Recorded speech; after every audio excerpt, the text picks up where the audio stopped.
I first stumbled onto the dead channel almost by accident.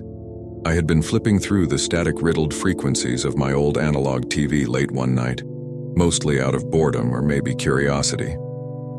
The room was dark except for the flickering glow of the screen, a single lamp in the corner casting weak light over the peeling wallpaper. I remember the smell of dust and old carpet.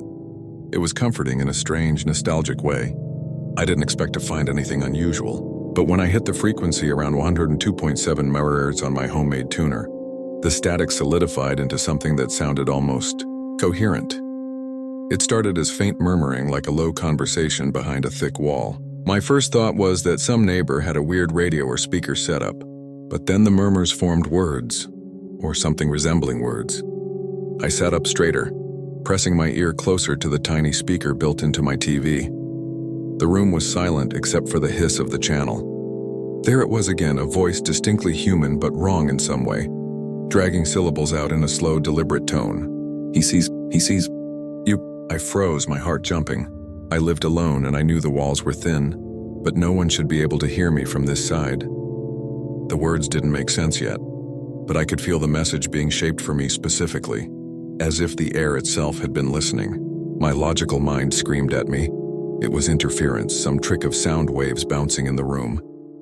Yet as I leaned closer, the voice became clearer, almost urgent, pleading. Turn back, he waits, under the floor. I laughed nervously. Under the floor? Yeah, right.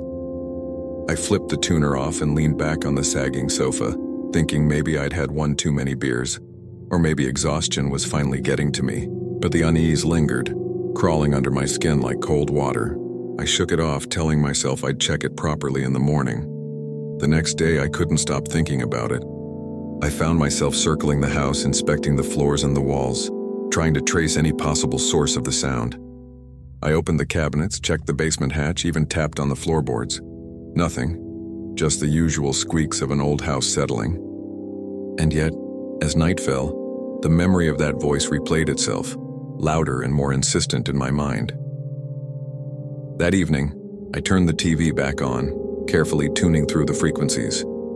The moment I hit 102.7 MHz again, the voice was there, waiting. This time I recognized more words and my stomach churned as I listened. He watches. He knows. The cracks.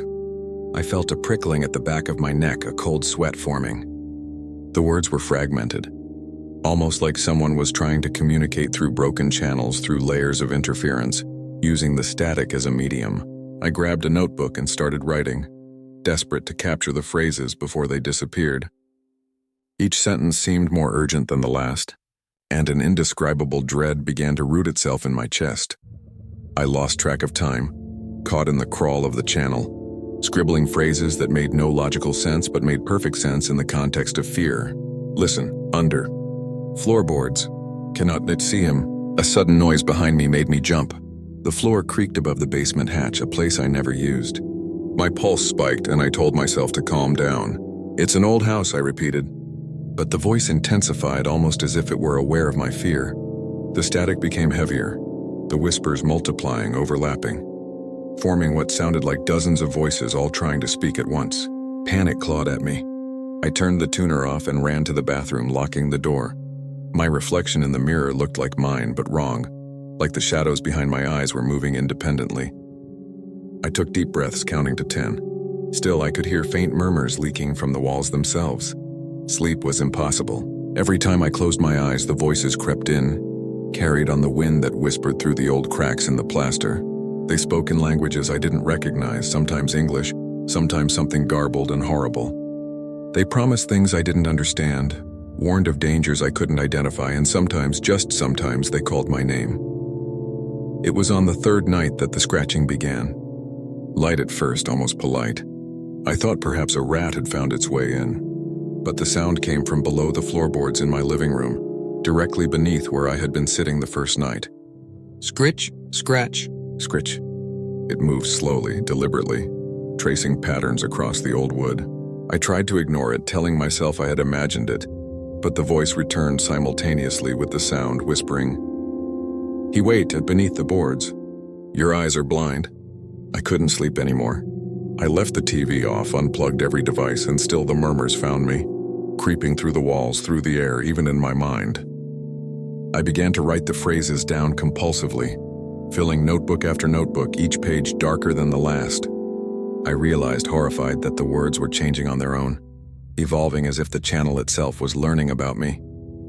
A week in, my neighbors started mentioning strange sounds. Footsteps in my apartment at night, murmurs, whispers through walls. I insisted it wasn't me, that I was fine. But privately, I knew the voices were growing stronger, more focused. They weren't just sounds anymore, they were entities aware of my presence, patient and cunning. One night, in the pitch black of my living room, I felt the floorboard shift beneath me.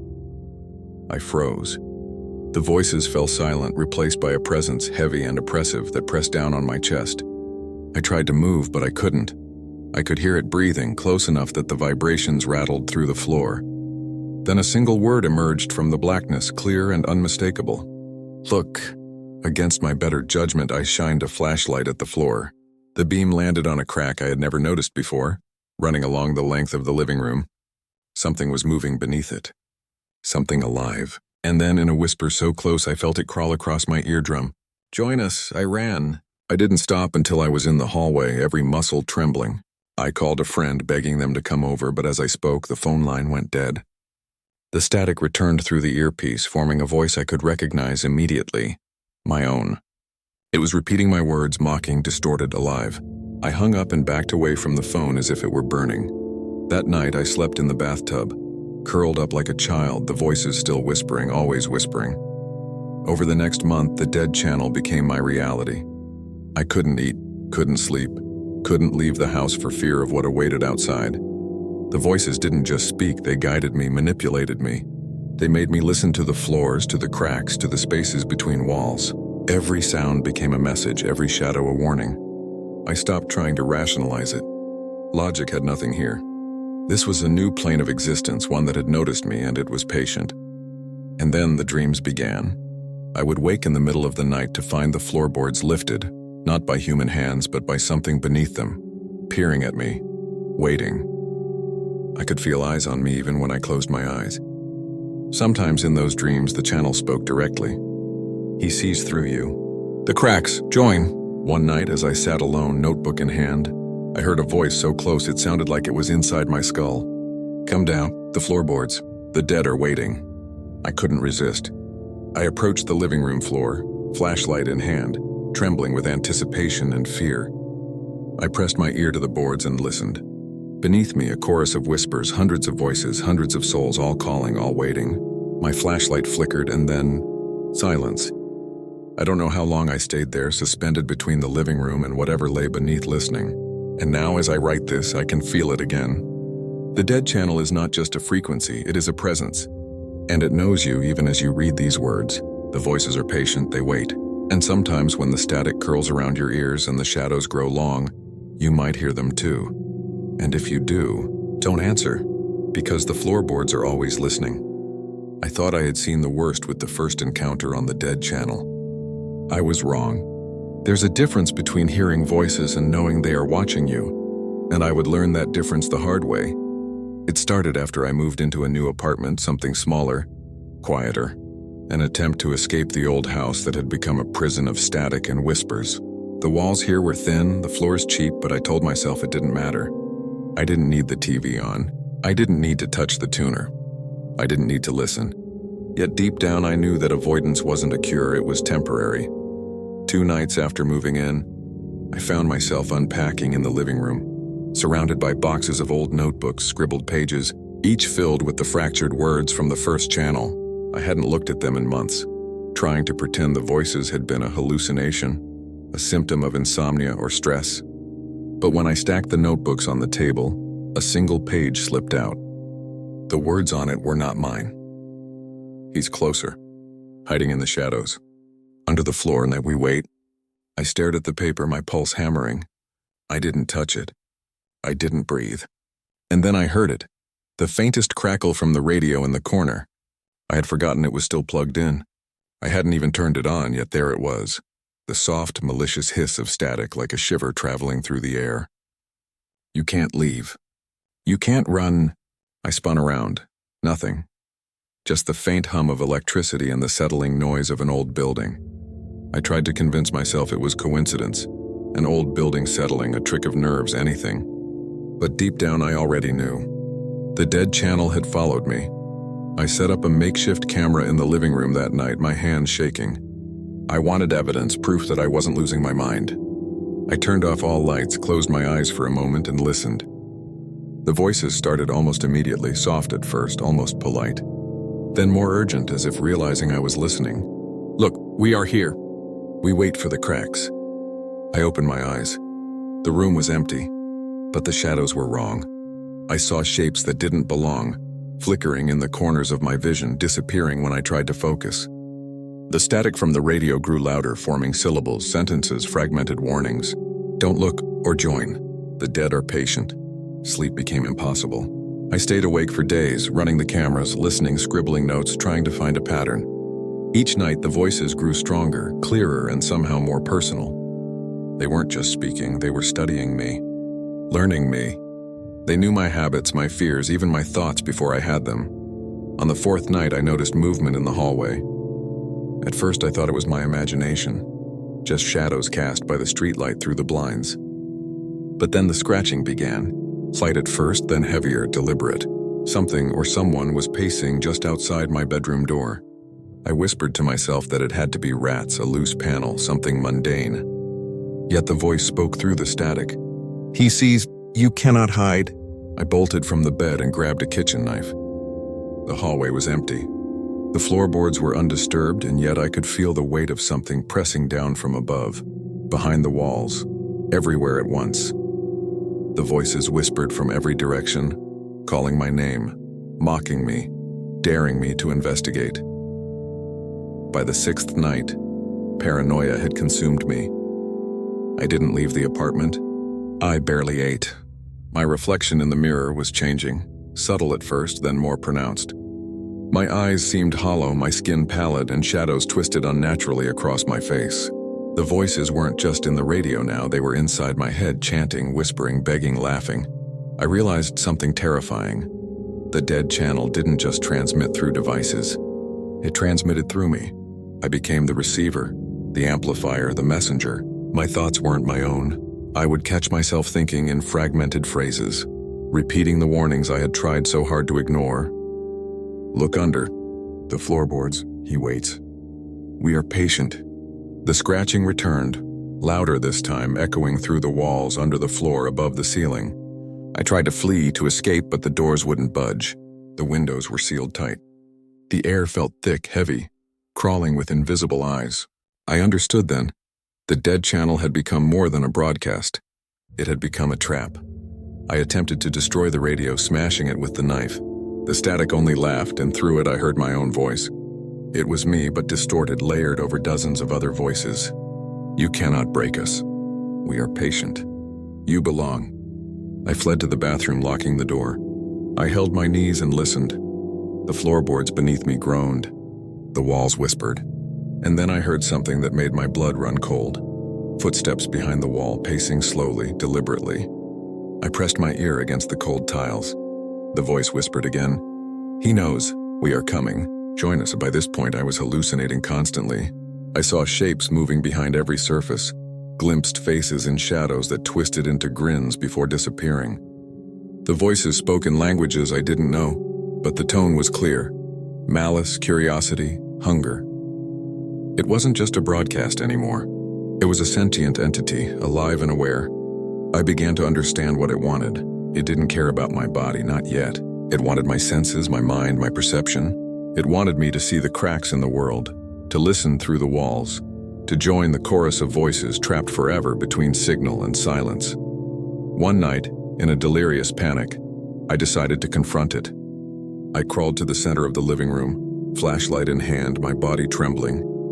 The static filled the air, louder than anything I had heard before. Shadows stretched unnaturally, forming shapes that moved against the logic of the room. The floorboards beneath me shifted, lifting slowly as if inhaling, revealing a dark cavity beneath the apartment. From it, dozens of whispers rose, overlapping in a crescendo of madness. Come down. Join us. The floorboards. The dead are waiting." I couldn't stop myself. I descended, crawling into the black cavity beneath the apartment floor. The air was thick and cold, filled with the smell of damp earth and something older, metallic, rotten. The whispers surrounded me, chanting, beckoning. I could see faint, shadowy forms moving just beyond the edge of my flashlight. They were watching me, waiting for me to acknowledge them. I did, and that's when I felt it. A hand, icy and skeletal, grasping my wrist. The shadows twisted into a face, and I could hear it clearly for the first time. "Welcome. You belong to the dead channel now," I screamed. The flashlight fell. Darkness swallowed me. I woke up hours later in my bed. The apartment was quiet. The radio was dead, the static gone. I tried to convince myself it had been a dream, a fever, or some hallucination. But when I opened my notebooks, every page was rewritten in the same jagged script, repeating the words I had heard beneath the floorboards. "We are patient, we wait. He belongs to the dead channel." And then I realized slowly in absolute terror that the voices hadn't left. They were inside me. Every thought, every whisper, every fleeting shadow carried their presence. I understood then, leaving the dead channel doesn't free you. It follows you, it waits, and it always finds the cracks. Sometimes late at night I think I hear the scratching again somewhere beneath the apartment. And I know the voices are patient, always patient. They're waiting for me to open the floorboards again, because the dead channel doesn't forgive, it doesn't forget, and it doesn't just speak, it inhabits. I used to believe the dead channel was something I could escape, that if I left the apartment, destroyed the radios, and avoided the frequencies, it would leave me alone. I was wrong. The dead channel doesn't leave, it waits, and it grows. It started subtle, as most things do. I had moved again, thinking a new city, a new apartment, and a new life could erase the memories, the voices, the fear. But the first night, the familiar static returned. Not from a device, but from the walls themselves. I sat in the dark, heart hammering as a low hum filled the room. The words came slowly, almost lazily at first, but unmistakable. "He knows. You cannot hide." "The cracks are everywhere." I froze. The voice was inside my head this time, no device needed. I couldn't speak. I couldn't move. The whispers multiplied, layering over themselves, forming a chorus of malice. They knew me. They had studied me through walls, floors, city blocks, and time. I tried to rationalize, to dismiss it as stress, exhaustion, or some neurological breakdown. I didn't last long before the first shadow appeared. It was subtle at first, a flicker in the corner of my eye, but it moved deliberately, shaping itself into forms I recognized. Faces, my own face, twisted, hollow, and whispering. "Come, join." The floorboards. The cracks are deep. The next few nights became a blur. I stopped sleeping. I stopped eating. Every corner of the apartment felt alive, every shadow a sentinel watching me. The voices grew more insistent, telling me things I didn't want to know, guiding me toward places I didn't want to go. I tried to ignore them, to leave, to escape. Nothing worked. One night, in a fit of desperation, I tried to destroy every electronic device in the apartment, hoping the dead channel would be severed without its mediums. Radios, TVs, laptops, even my phone, I smashed them all. The room filled with the smell of burnt plastic, and for a brief moment silence reigned. Then I heard it, a soft, deliberate creak from beneath the floor, not from any device, not from the building. From under me. "You cannot break us. We wait beneath the cracks." I panicked, grabbing a crowbar and prying up the nearest floorboard. The darkness beneath was deeper than I expected, as if the apartment floor led into a void. From that blackness came the whispers, 1,000 voices layered into one, calling, laughing, screaming, beckoning me downward. My flashlight flickered as the air grew colder, thicker. I realized with horror that this wasn't just a floorboard. It was a portal, a conduit to the dead channel itself. I wanted to run, to leave, to forget it ever existed, but something compelled me forward. The whispers became instructions. "Look, see, listen, join us." I crawled into the void. The cold was unbearable, my limbs trembling. The space beneath the apartment seemed infinite, walls lined with cracks, all filled with shadows that moved independently, watching me. I could hear whispers of the past occupants screaming, begging, joining the chorus of the dead. I tried to turn back, but the void had no end, no exit. It was endless, patient, and it wanted me. As I descended further, I began to see faces, not just in the shadows, but in the cracks themselves. Twisted, distorted, alive. They weren't human, not really, though they mimicked humanity. They called my name, begged me to stay, promised secrets and knowledge beyond comprehension. The channel is infinite. We are the cracks. You belong. My mind began to fracture. The whispers merged with my thoughts. I couldn't tell where I ended and where they began. I began to speak aloud, repeating their words, following instructions I didn't understand. It was hypnotic, intoxicating, and horrifying. Then I saw it. A figure, tall and impossibly thin, standing in the center of the void. Its face was obscured, but I felt its gaze pierce through me. The whispers ceased for a moment, and then a single voice spoke. My voice, but wrong, layered with hundreds of others. "Welcome. You are ours now," I screamed. The figure advanced, and the floorboards beneath me seemed to rise and twist, forming into appendages that reached out, grasping, pulling me toward the center. I struggled, but it was useless. The whispers returned, now deafening, filling every corner of my mind, drowning out all reason. I was falling, or being pulled. I couldn't tell. Time ceased to exist. My thoughts were no longer my own. The voices spoke through me, in me as me. And then the realization hit.